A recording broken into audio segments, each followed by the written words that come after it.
Bueno, ahora sí, buenos días para los que se acaban de conectar. Yo soy la doctora María Gilligan, médica endocrinóloga de OSECAC, y hoy vamos a hablar de un tema que es las importancias de tener este concepto de lo que es el reloj biológico y sus implicancias en fertilidad. Esto es parte del programa Más Cerca de OSECAC, que surgió a raíz de esta pandemia, pero la verdad que es algo muy lindo para compartir. Les recordamos de paso las próximas charlas. Hay charlas de dermatología el martes próximo sobre lunares, otra de endocrinología que realmente se las recomiendo, les recomiendo a la doctora, me parece un tema fundamental y muy lindo del calcio, esencial para nuestro cuerpo, que hay que saber qué importancia tiene. Otro tema muy en boga, lo que es la alimentación vegana, y después en lo que es con frecuencia, ya para el viernes, los primeros días de octubre, de constipación y diarrea, que debo comer. Hay muchísimas charlas de nutrición. Recuerden que todas estas charlas son grabadas y después pueden acceder por el canal de YouTube.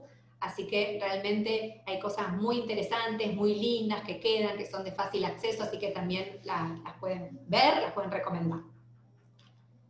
Brevemente, ya sabemos que si tienen algunos de estos síntomas, fiebre y tos o con dolor de garganta, o la pérdida del olfato y del gusto, la dificultad respiratoria con el dolor de cabeza, o vómitos y diarrea, acá tienen los números de teléfono, por favor, no olviden contactarse.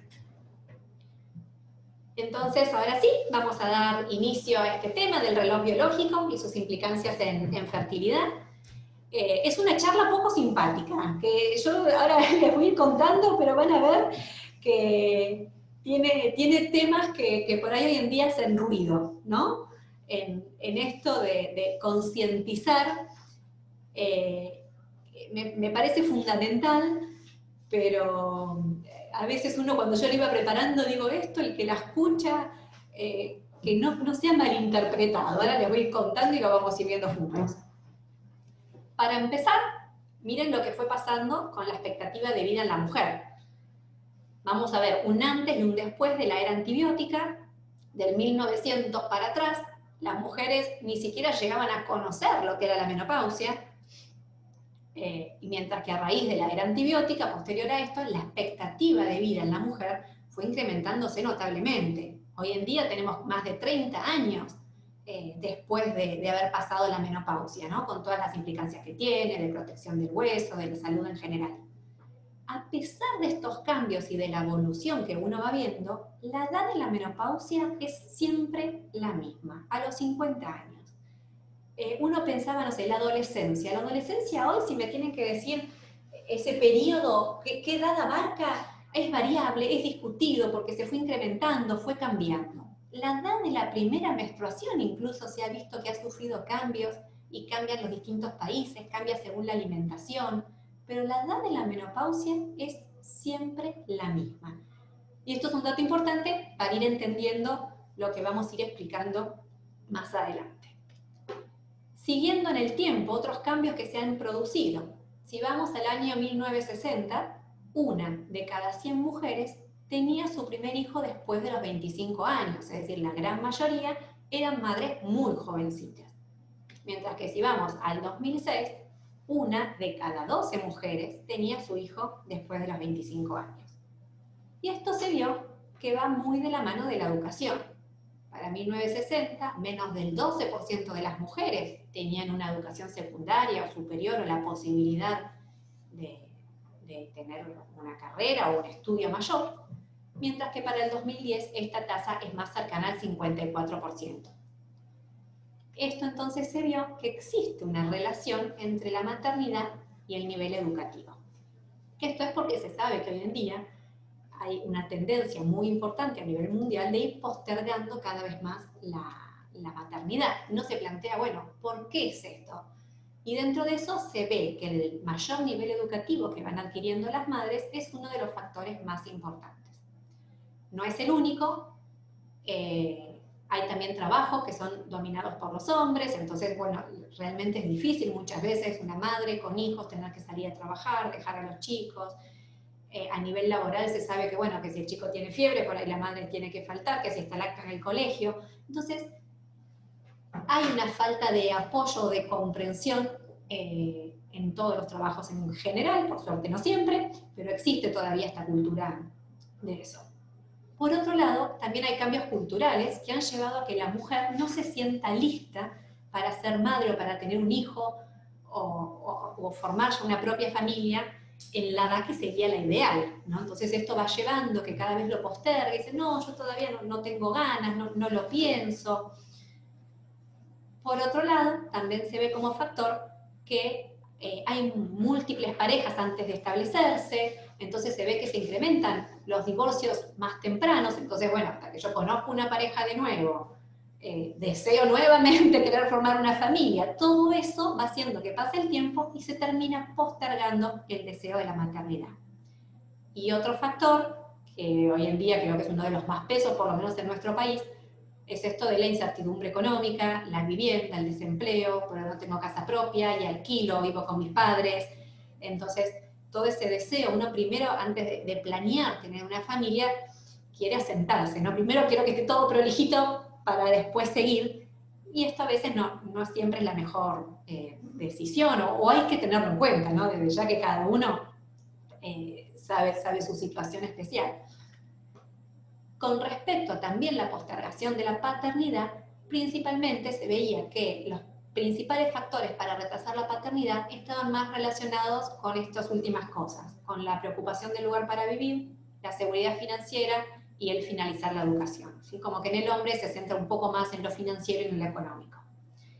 Hubo un trabajo científico que salió hace poquito en Suiza, que cuando le preguntaban a las mujeres el por qué postergaban la maternidad, la principal causa decían que era porque los hombres eran inmaduros. Y esto es un trabajo científico, así que no soy yo la que lo plantea, pero esto es un poco como en países en Europa ya hay una concientización mayor, especialmente a nivel de las mujeres, ¿sí? Y empieza a decaer un poco más esta postergación a nivel de los hombres, ¿sí?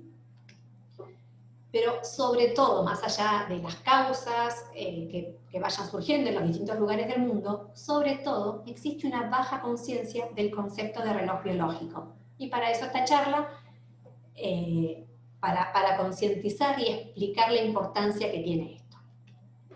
Entonces, por ejemplo, les cuento, estas unas encuestas que se hacían sobre una consulta de mujeres que iban a una clínica de especialistas de fertilidad. Entonces se evaluaba en unos meses qué consultas habían tenido en esta clínica, que era puntualmente es una especialista en fertilidad. Y de esto se veía que había 157 mujeres que iban con su pareja y 200 mujeres solteras. La edad promedio de la consulta era de 37 años. Ahora les voy a contar la importancia de esto. Entonces, las mujeres, ¿para qué consultaban? La principal consulta, en más del 63% de los casos, la principal consulta era para ver si uno podía posponer la búsqueda de embarazo. Por otro lado, cuando se les seguía con estas encuestas que les hacía, la mayoría de las mujeres refería que les gustaba tener 2 o más hijos, ese era su deseo, y que planteaban que lo ideal hubiera sido tener al primer hijo a los 33 años y el último a los 39. Y acá les recuerdo que la edad promedio a la que consultaban era los 37. Entonces uno dice, bueno, que tengan mellizos, porque si no, no nos dan los números. Quieren tener 2 o más hijos y están consultando a los 37. Y encima la consulta es para ver si lo pueden posponer aún más. Realmente lo que esto nos implica es justamente la baja conciencia que hay de este concepto de reloj biológico y de los tiempos para buscar una maternidad. Por otro lado, la postergación de esta maternidad tiene otras consecuencias médicas y no solo lleva a tasas más altas sin parejas sin hijos o familias más pequeñas de las que cada uno desea, ¿no? Más allá del ideal de cada uno, sino de este deseo que uno tiene, se veía que las parejas tenían menos hijos o incluso por ahí no logran ser padres. Pero aparte, al buscar embarazos a mayor edad, son embarazos de mayor riesgo. ¿sí? Hay mayor tasa de abortos espontáneos, de embarazos ectópicos, los embarazos ectópicos aumentan en 6 veces, de enfermedades genéticas, después de partos prematuros y hasta, en el peor de los casos, de muerte fetal. Y por otro lado, uno va sumando complicaciones que se ve que son más frecuentes con la edad, como la presión alta o la diabetes.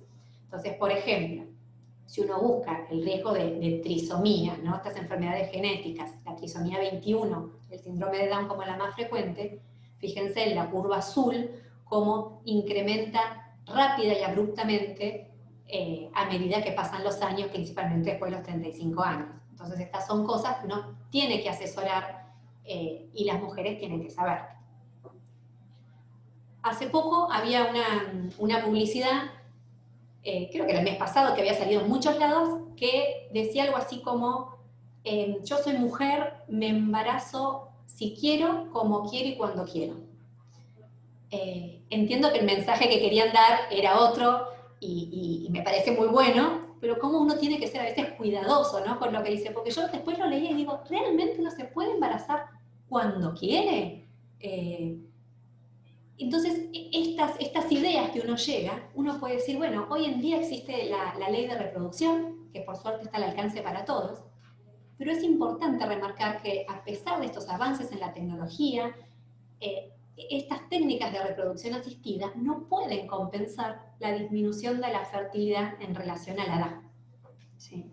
¿Qué quiero decir con esto? Que los resultados de estas técnicas de reproducción de alta complejidad, como por ejemplo el ICSI, que es una de las más frecuentes que se utilizan, también dependen de la edad, y la tasa del éxito está lejos de ser del 100%. Entonces uno no puede decir, bueno, sí, no me embarazo porque no quiero, porque no puedo. Cada uno tiene su situación especial, ¿no? Esto no se juzga a nadie, por eso les decía que es una charla antipática.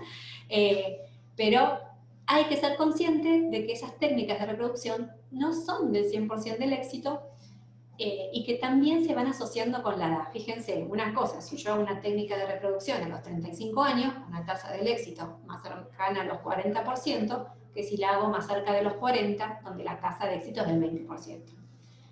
El tema de reproducción e infertilidad en sí igual tiene un montón de otros factores asociados, del factor masculino, de factores anatómicos, y no es solo el ovario, que es a lo que puntualmente estamos hablando hoy. Pero, independientemente de esto, hay que ser conscientes. ¿Y en qué es el concepto fundamental? Es esto de la reserva ovárica. ¿A qué me refiero? Desde que somos chiquititos, de bebitos, y hasta incluso desde que estamos en la panza, formándonos, se nos entregan la cantidad de ovocitos, de huevitos que vamos a tener a lo largo de nuestra vida. Nos dan una cajita frágil, que eso es lo que nos va a durar por toda la vida. Estas células reproductivas no tienen después una reproducción, no se multiplican, no hay un mecanismo a futuro, que esto es distinto a lo que sucede en el hombre, que uno esto lo pueda ir regenerando. Esto, desde el momento que estamos en la panza de nuestras mamás o desde que somos bebitos, es un número determinado de folículos que vamos a tener. Entonces, por ejemplo, para que se den una idea, de cuando somos bebitos, nacemos con 1 millón o 2 millones de folículos. Cuando estamos en el momento de la pubertad, es decir, que en el momento que los vamos a empezar a usar, ya tenemos, fíjense cómo va decreciendo rápidamente, 400.000 folículos. Y llegamos a los 25.000 folículos cuando ya estamos en la edad adulta. Si uno hace las cuentas, dice, bueno, pero si yo tengo mi primera menstruación a los 12 años y el fin de mi etapa reproductiva, que es con la menopausia, es a los 50, más o menos una mujer ovula 500 veces a lo largo de su vida. Y me están dando 400.000 folículos, me debería alcanzar, ¿no? Uno dice, bueno, dentro de todo parece que hacemos negocio. El tema es que no todos esos folículos nos van a servir porque tienen un proceso que se llama atresia, que se van perdiendo, y por eso nacemos con 2 millones y de a poquito nos vamos quedando con cada vez menos. Y hay que ver también la calidad de esos folículos. Y en rojo está acá esto remarcado que ya con 25.000 folículos ya existe una baja reserva ovárica, y esto se ve a partir de los 37 años. ¿Sí? Entonces, hay que tener en cuenta que si bien todos tenemos nuestros folículos, estas cajas que nos entregan cuando nacemos van a ser de distintos tamaños. No todos vamos a recibir lo mismo. Y va a haber cajas más llenas o cajas más vacías, y hasta incluso cajas que van a estar más deterioradas antes de tiempo, ¿sí? Que por ahí tengo el destino de que a mí no me entregaron 2 millones de folículos cuando nací y me tocó un poquito menos.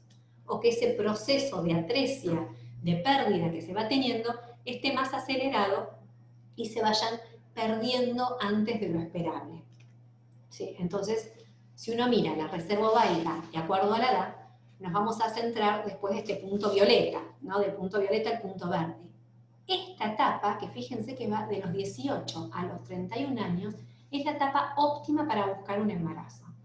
Hoy en día, a los 18 años, no esto, el punto de la adolescencia que hablábamos al principio, ¿dónde está parado? A los 18 años, por ahí no está muy concientizado, pero este sería de los 18 a los 31 años la edad óptima, pensando en el ovario, ¿no? Más allá de las cosas culturales, para buscar un embarazo. Y que después de los 31 años ya es un periodo de fertilidad que va disminuyendo. Y acá hay un punto que después de este punto, después de los 37 años, fíjense el descenso abrupto que tiene la reserva ovárica. Esa cantidad de folículos ya no nos alcanza tan bien y sobre todo se piensa que la calidad tampoco es tan buena. ¿De qué depende esto? Se sabe que más del 95% de este envejecimiento a nivel reproductivo está determinado por la edad y por la genética. Por eso es muy importante para nosotros cuando a veces les preguntamos, bueno, ¿cuál fue la edad de última menstruación de su mamá? Porque es un parámetro muy importante, porque suele haber un patrón hereditario en eso. No quiere decir que si la mamá dejó de menstruar a los 30, 35, vamos a ponerle, la hija sí o sí va a tener ese mismo destino, pero tiene más riesgo. Entonces hay que cuidarla un poquito más y aconsejarla bien. Menos del 5% de este envejecimiento va a estar determinado por factores ambientales. Uno me puede decir, no, soy maratonista, soy súper sana, no fumé en mi vida. Eso, para este concepto de reserva ovárica, no tiene implicancia, ¿sí? Si bien sí el cigarrillo, justo el cigarrillo, sí está visto que es el único factor que el fumar se sabe que disminuye la reserva ovárica, así que también es para tenerlo en cuenta y poder aconsejarlo. Entonces, bueno, ¿se puede saber esto de la reserva ovárica? ¿Tengo alguna manera de estudiarlo? ¿Se puede hacer algún estudio? Lo principal es la edad, es el mejor marcador que tenemos. Es verdad que la edad a veces es más dispar y tiene una gran variabilidad entre los distintos individuos, ¿no? Entonces yo puedo ver una mujer de 37 años que se embarace sin ningún problema, si bien en la gran mayoría estadísticamente ya empieza a bajar la estadística de esta posibilidad de embarazo, pero también puedo tener una mujer de 34 que tenga alguna dificultad. Pero la edad es un mejor marcador de reserva ovárica que se tiene. ¿En qué mujeres tengo que estar más atento? ¿Cuáles son los factores de riesgo para que alguien tenga una baja reserva ovárica? Y en estas mujeres sí, uno puede aconsejar distinto o ir acompañándolas y siguiéndolas cuando hay antecedentes de que la madre, más que nada, aunque también pueden ser unas tías, tuvieron una menopausia temprana o una insuficiencia ovárica precoz, que es esa sigla IOP, porque esto es muy genético, entonces es un factor importante. Y por ahí la madre lo tuvo a los 42 años, que es una menopausia temprana, antes de los 45, pero la hija puede tener, que sea más temprana todavía, siendo una menopausia precoz, que se llama, ¿no? Una insuficiencia ovárica. Por otro lado, cuando hay antecedentes de una cirugía de ovario, ya sea porque tuvieron que requerir una extirpación entera del ovario o porque ese mismo manoseo de la cirugía se tocan vasos y se afectan posiblemente también la reserva ovárica. Cuando hay antecedentes de quimio o radioterapia gonadotóxica, que esto es un tema aparte de mucha jerarquía, pero va a depender a qué edad le hacen el tratamiento, qué tipo de quimioterapia, qué dosis de radioterapia recibe, entonces es realmente para individualizar en estas mujeres. Cuando hay enfermedades autoinmunes de peso, ¿no? Como un lupus o una diabetes tipo 1. ¿Por qué? Porque existe una enfermedad autoinmune que puede traer la insuficiencia ovárica primaria. Entonces, cuando hay enfermedades autoinmunes, tienden a asociarse entre sí y son mujeres que también tienen un poquito más de riesgo. Y por otro lado, cuando la mujer ya tiene más de 35 años y no logró embarazarse en 6 meses, hay que evaluar si la causa por la que no logró este embarazo es por su reserva ovárica, dentro de todo el otro esquema de infertilidad que hay que realizar. Fuera de la edad y de estos factores de riesgo, ¿hay algo más a tener en cuenta? ¿Se puede evaluar de otra manera? Sí, se pueden hacer estudios de sangre, medir en sangre la FSH y el estradiol, que es un estudio sencillo de sangre, que idealmente se hace en los primeros días del ciclo. Tiene a favor que es de muy fácil acceso. Muchas veces hoy en día ya la misma ginecóloga se los va solicitando de manera rutinaria, y nos da un muy buen parámetro para hacer de manera general. ¿Sí?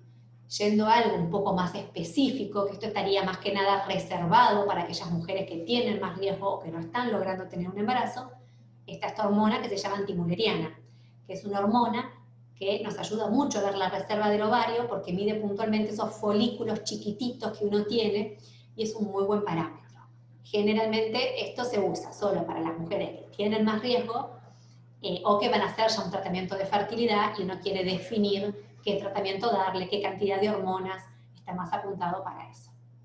Y por otro lado, una ecografía ginecológica que se pide de una manera especial, que es con recuento de folículos centrales. Se ve en esa ecografía que se hace en los primeros días después de la menstruación, se cuenta qué cantidad de folículos uno puede ver. Estos son muy buenos métodos. Lo mismo, la ecografía es de fácil acceso, no es algo invasivo, que tiene que ser hecha por un profesional que esté bien familiarizado con este pedido, ¿no? Pero hay opciones para uno saber cómo evaluar la reserva ovárica, pero les vuelvo a remarcar que lo principal es la edad. Entonces, estos marcadores de reserva ovárica se han propuesto para predecir este potencial funcional del ovario reproductivo. Es fundamental para identificar a aquellas personas de riesgo, para poder asesorarlas y planificar.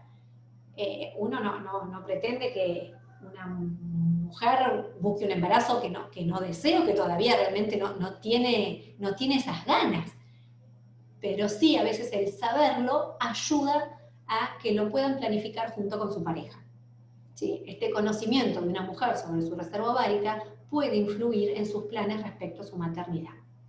Sin embargo, no se sabe, es incierto y es discutido, bueno, pero ¿cada cuánto yo tengo que evaluar esta reserva ovárica? ¿O cuándo empiezo? ¿Empiezo a los 30? ¿Empiezo a los 35? ¿A los 35 ya es tarde? Todavía eso no queda en claro cómo hay que proceder. Y después digo, bueno, pero yo me evalué la reserva del ovario a los 35. ¿Cuándo me la repito? Si a partir de ahí ya empieza a decaer, lo tengo que hacer todos los años. Estas son cosas que no se saben y que nosotros como médicos definimos eso según cada paciente. Uno va determinando según el paciente que tenga enfrente, sus cosas personales. No es lo mismo si estoy hablando de una mujer que está en pareja hace 10 años y que sabe que quiere ser madre y lo tiene definido, a una chica un poco más jovencita que por ahí todavía no está en pareja y que si yo le hablo de maternidad me mira asombrada y me dice, no, yo todavía no lo tengo pensado, no lo tengo planeado, ¿no? Entonces, bueno, depende de ese paciente, uno puede ir viendo y hablando de las posibilidades que se tienen. Esto es algo más nuevo, que es algo muy interesante, que es lo que es la vitrificación de los óvulos, ¿no? Que antes se llamaba el congelar óvulos, se le sigue diciendo, que es una opción justamente para cuando uno dice, bueno, yo la verdad que el día de mañana quiero ser madre, no quiero ser madre sola, o sí, pero todavía no, entonces quiero resguardarme y preservar mi fertilidad. Entonces, hoy en día existe la opción de hacer lo que se llama una vitrificación de óvulos. Esto es un procedimiento igual, así que hay que tener bien una buena decisión, saber a qué se van a hacer, porque primero se requiere una estimulación del ovario, es decir, que al ovario se lo estimula con hormonas que suelen ser en altas dosis, que son pinchacitos que se dan en la panza por una semana. Ahí uno va viendo cómo se crece, uno desarrolla varios folículos para después hacer lo que se llama una punción o una aspiración de esos folículos para poder guardarlos. Esto sí se hace con una sedación en un quirófano, ¿no? Es un procedimiento relativamente poco invasivo, pero que tiene sus cuidados. Y después eso se vitrifica, ¿sí? Se hace con nitrógeno líquido, muy bajas temperaturas, de manera muy rápida, se genera este proceso que se llama de vitrificación, que es como es distinto a una cristalización, ¿no? Se endurece eso con muy buenas después posibilidades de que sirve y que quede bien guardado. ¿Qué es lo que se guarda? Se guardan ovocitos maduros, estos huevitos que yo le decía que están contados. Uno se asegura, antes de que empiece ese proceso donde está más acelerada la atresia, esa pérdida de folículos, uno los puede guardar antes de que estos empiecen a deteriorar. ¿Quiénes lo tendrían que considerar o quiénes los pueden plantear? Mujeres sanas que por alguna circunstancia personal no quiere buscar un embarazo en sus años más fértiles, ya sea porque no tiene pareja. Hoy en día están las posibilidades, hay muchas mujeres que cada vez optan más por esto de ser madres solteras, pero por ahí todavía no lo desean, porque tienen estos deseos, como hablamos al principio de la charla, pero primero yo quiero terminar mi máster, entonces hoy un hijo no me es posible. Es algo más que válido, es una decisión muy personal, pero hay que saber que eso tiene sus consecuencias, entonces es bueno estar informado. Y por otro lado, desde ya, que ya es otro tema aparte, como veníamos hablando, mujeres que tienen por ahí indicado un tratamiento con riesgo de dañar los ovarios, como por ejemplo una quimioterapia. ¿Cuál es la principal ventaja de esta vitrificación?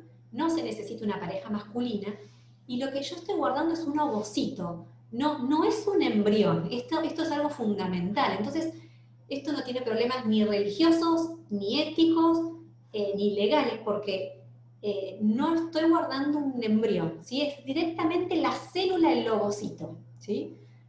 Las desventajas es que, bueno, como hablábamos, esto requiere una estimulación, se hace una aspiración, que requiere una sedación, con controles médicos seriados, esto se prepara dentro del mes, se hacen ecografías seriadas, entonces no es que es algo, bueno, voy y vitrifico y me vuelvo a mi casa, sino que tiene sus consecuencias.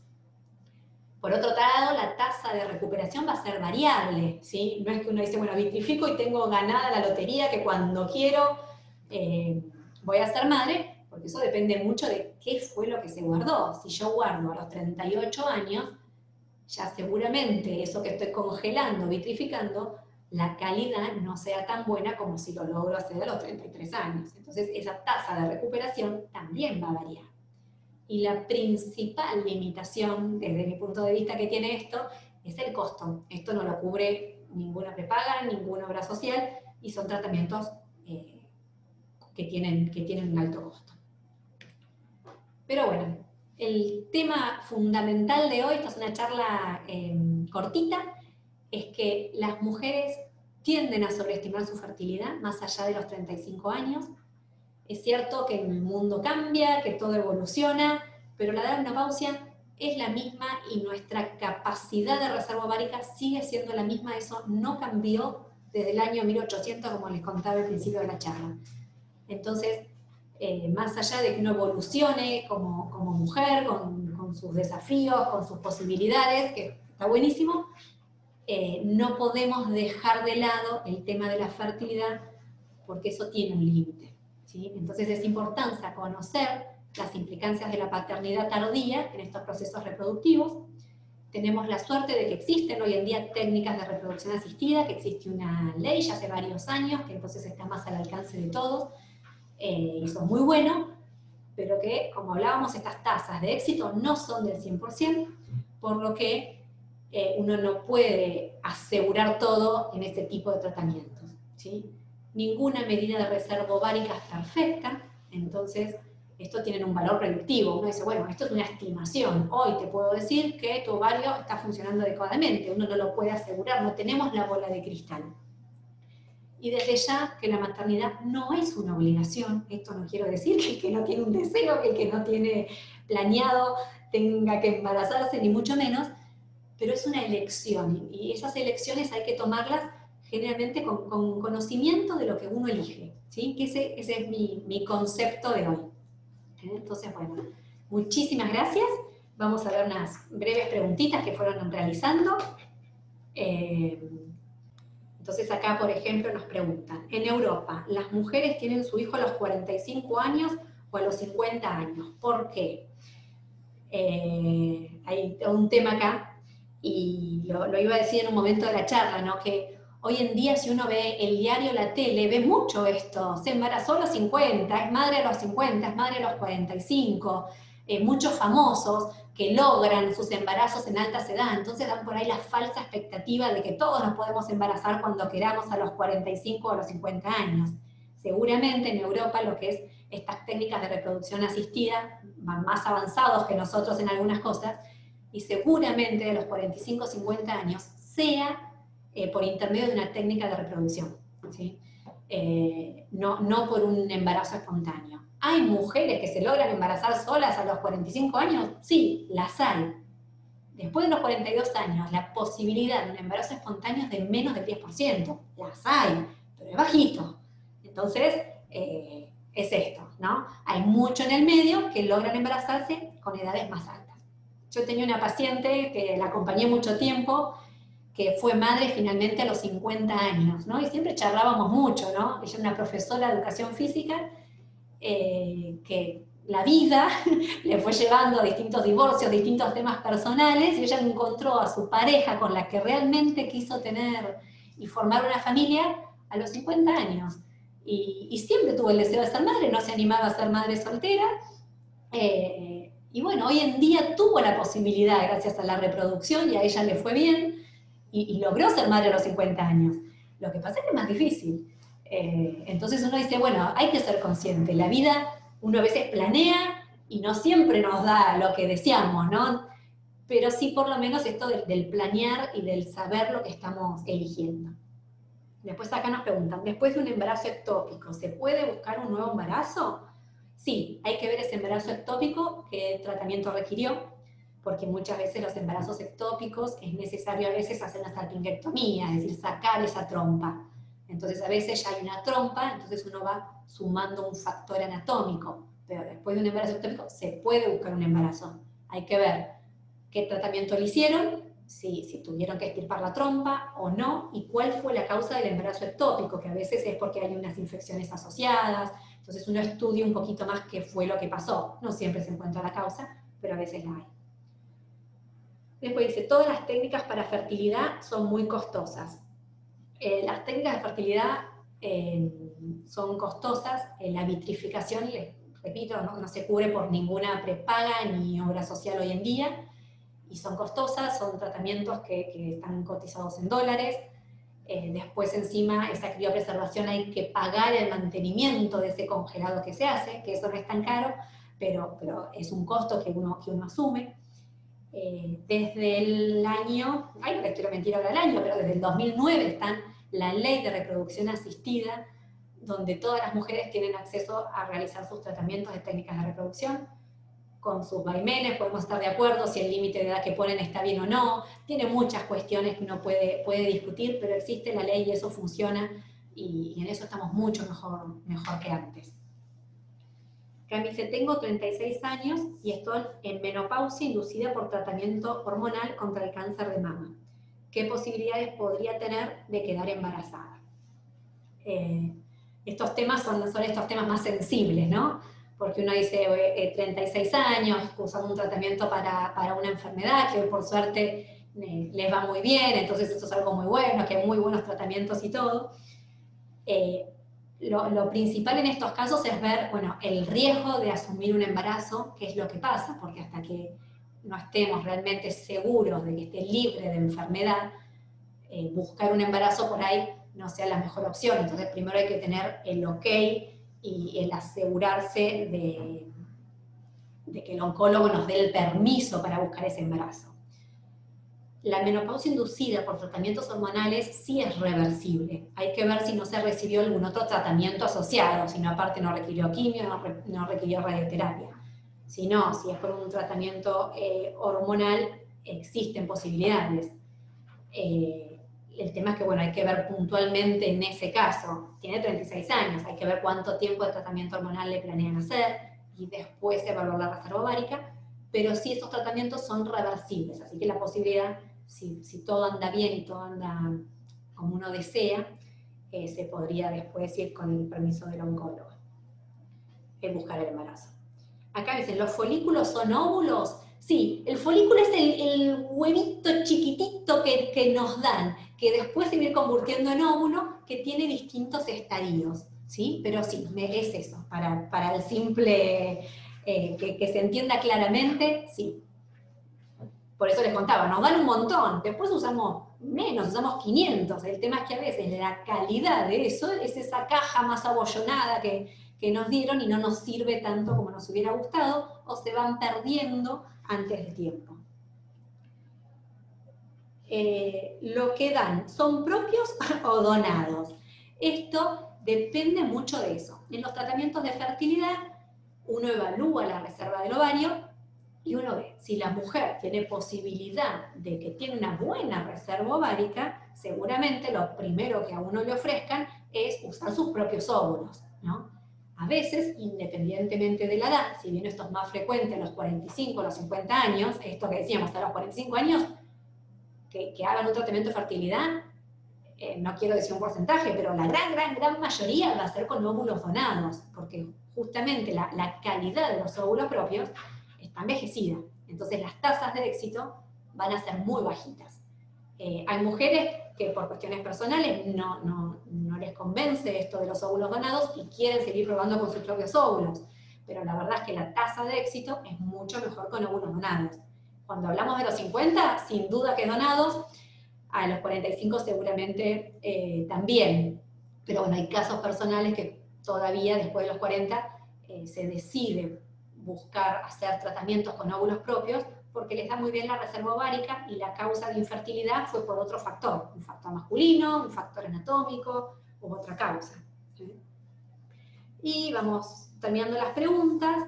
¿A qué edad es bueno guardar óvulos? Excelente pregunta, porque me olvidé decirlo. Y generalmente, esto es, más vale tarde que nunca, es una frase que sirve para esto, porque es la edad en la que uno se le despierta el bichito y eso es válido, pero la edad ideal, si uno tiene que decir ideal, es a los 33 años. Fíjense qué jovencita para hoy en día, uno debería aconsejarlo, ¿sí? A los 33 años. ¿A los 35 se puede? Claro que sí. A los 38, por ejemplo, ¿se puede? Se puede. Pero eso primero habría que estudiar, bueno, ¿qué reserva ovárica está teniendo esta mujer? ¿Vale la pena pasar por este procedimiento? ¿Y es eso algo tan costoso para que realmente pueda guardar algo que el día de mañana, cuando lo quiera usar, le sirva? Entonces sí, cuanto más jovencita, mejor va a ser lo que logramos guardar, ¿sí? Esto mucho uno lo plantea puntualmente. Esto hay muchas consultas que estamos teniendo por esto, ¿no? Uno por ahí nos tenemos que acostumbrar, pero mujeres de 35 años que no tienen pareja. Y uno dice, la verdad es que hasta que yo consigo un novio, me guste alguien y me ponga a salir, no quiero definir ser madre solo porque me corra la edad. Entonces deciden resguardar esto, ¿sí? Y la verdad que hoy en día es algo válido. ¿Y cuánto se puede guardar? Lo mejor que se consiga. Todo lo que uno consiga se puede guardar. De hecho, muchas veces se aconseja hacer más de un ciclo. Es decir, se hace una estimulación, se guarda lo que sale y se vuelve a hacer otro tratamiento para lograr guardar la mayor cantidad de folículos posibles. Generalmente uno plantea por lo menos dentro de lo que uno tenga, ¿no? Porque esto es así, es esa cajita que nos dieron, cuánto me logró después dar a futuro. Uno dice por lo menos guardar 8 folículos, eso es como de ahí para arriba sería el ideal. Y acá, por ejemplo, una de las últimas preguntitas, me puse, estoy separada y empecé una relación, sigo menstruando, tengo 48 y no uso anticonceptivo por el tema del colesterol y deseo tener familia. Este es un punto muy importante, un concepto muy importante, que es, una cosa es la reserva del ovario y otra cosa es la menstruación. Seguramente, si una mujer sigue menstruando, no está en menopausia desde ya, pero a los 48 años la reserva del ovario va a estar bajita. Entonces las posibilidades de embarazo siguen igual. Entonces hay que ver en esta mujer si nos preguntan, ¿desea embarazo o no desea embarazo? no desea embarazo, pero no usa un anticonceptivo oral, porque no lo puede, lo tiene contraindicado por el colesterol, tendría que asegurarse y consultar por otro método anticonceptivo, porque las chances de embarazo a los 48 años siguen existiendo. Son bajitas, siguen existiendo.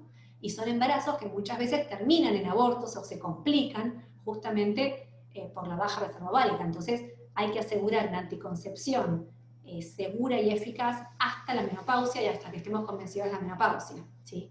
Y después, si tiene deseo, acá me pone, tengo deseo de familia, seguramente a los 48 años la reserva ovárica no sea lo ideal. Entonces uno a esta mujer lo que le aconseja es, bueno, ¿hace cuánto que no te cuidas?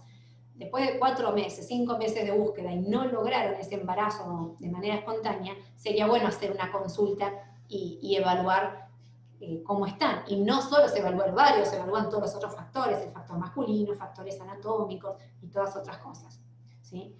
Y por último, bueno, ¿cuál es el porcentaje de quedar embarazada en una persona que tiene fibromas o miomas?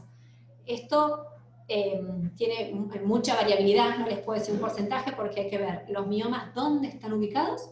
Más que nada, los miomas pueden estar ubicados. Si uno ve el útero, la forma del útero pueden ser por arriba, es decir, por fuera de la cavidad uterina, y esos no traerían problema. Pueden estar dentro del músculo, los miomas intramurales, y esos igual se discute si puede afectar o no la fertilidad, o pueden ser los miomas que están por la cavidad uterina, por dentro, digamos, que son los que suelen jorobar, pero hay que ver qué tamaño tiene, y ahí el médico de fertilidad evalúa si es necesario sacarlos o no, porque a veces una cirugía, si el tamaño es chiquito, también pueden jorobar. Pero si una mujer se puede embarazar teniendo miomas, sí, hay que ver el tamaño y dónde están ubicados, ¿sí? Entonces, bueno, estas fueron las preguntas. Les conté que era una charla antipática, ¿no? Yo digo, es lindo tener el concepto, veo muchas mujeres más grandes que por ahí ya pasaron esta etapa, que seguramente tuvieron a sus hijos más jovencitas, pero siempre es algo bueno para saber, para hablar con los nietos, para asesorar, para estar en saber, ¿no? Yo creo que es esto, es el saber. Después cada uno elige, según su historia de vida, lo que desea, pero el saber, ese conocimiento nos da la capacidad de tomar buenas elecciones, así que es súper importante. Hemos dado otras charlas, veo muchos que ya las han visto, que son habitués, así que las pueden ver cualquier cosa en el canal de YouTube, porque están subidas. Hace poquito di la última charla de transición de la menopausia, que creo que estuvo muy linda, yo me quedé muy contenta. Hay charlas de nutrición, que hoy en día están piolísimas, porque la verdad que con el tema de la pandemia, encerrados y sin movernos, está difícil el tema del peso, así que también se las súper aconsejo. Hay cosas de mucha actualidad, de la vitamina D, que también di yo al principio, y de las importancias que tiene, así que están invitados a verlas cuando quieran, porque son libres y simplemente suben. Agradezco la posibilidad de estar acá en este programa Más Cerca, que realmente me gusta, me encanta que exista, ayuda un poco a seguir conectados con todo esto que estamos viviendo, así que bueno, les agradezco muchísimo por estar presentes.